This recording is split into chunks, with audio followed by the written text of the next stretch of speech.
കഥകളെ പോലും വെല്ലുന്ന അതിസാഹസികമായ ഒരു രക്ഷപ്പെടലിന്റെ കഥയാണ് അഫ്ഗാനിസ്ഥാനിൽ നിന്ന് ഇപ്പോൾ പുറത്തു വരുന്നത്. കേവലം 13 വയസ്സ് മാത്രം പ്രായമുള്ള ഒരു അഫ്ഗാൻ ബാലൻ കാബൂളിൽ നിന്ന് ഡൽഹിയിലേക്ക് പറന്ന വിമാനത്തിന്റെ ലാൻഡിംഗ് ഗിയർ കമ്പാർട്ട്മെന്റിൽ ഒളിച്ചിരുന്ന് നടത്തിയ യാത്ര ലോകത്തെ മുഴുവൻ അമ്പരപ്പിച്ചിരിക്കുകയാണ്. 2 മണിക്കൂറോളം നീണ്ട ഈ സാഹസിക യാത്ര അതിജീവിച്ച കുട്ടി ഡൽഹി ഇന്ദിരാഗാന്ധി അന്താരാഷ്ട്ര വിമാനത്താവളത്തിൽ സുരക്ഷിതനായി ഇറങ്ങിയത് എയർലൈൻ അധികൃതർക്കും സുരക്ഷാ ഉദ്യോഗസ്ഥർക്കും ഒരുപോലെ ഞെട്ടലുണ്ടാക്കി. അഫ്ഗാൻ എയർലൈൻസ് ആയ കാം എയറിന്റെ RQ4401 എന്ന വിമാനത്തിലായിരുന്നു കുട്ടിയുടെ യാത്ര.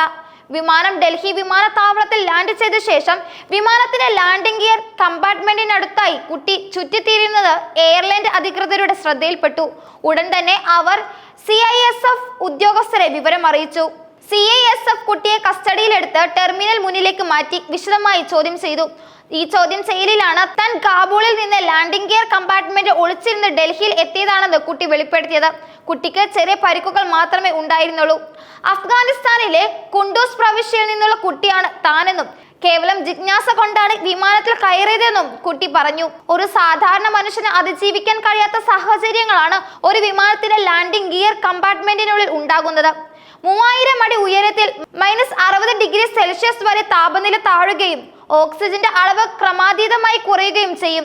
ഇങ്ങനെയൊരു അവസ്ഥയിൽ ഏതൊരു സാധാരണ മനുഷ്യനും ഹൈപ്പോതെർമിയ ബാധിച്ചോ ഓക്സിജന്റെ കുറവ് കാരണമോ മരണം സംഭവിക്കാം. മാത്രമല്ല, വിമാനം ലാൻഡ് ചെയ്യുമ്പോൾ ലാൻഡിംഗ് ഗിയർ ശരീരത്തിൽ അമർന്ന് മരിക്കാനുള്ള സാധ്യതയും വളരെ കൂടുതലാണ്. ഈ എല്ലാ അപകടങ്ങളെയും അതിജീവിച്ച് ഒരു 13-കാരൻ യാത്ര ചെയ്തത് ശാസ്ത്രജ്ഞരെ പോലും അത്ഭുതപ്പെടുത്തുന്ന ഒരു കാര്യമാണ്.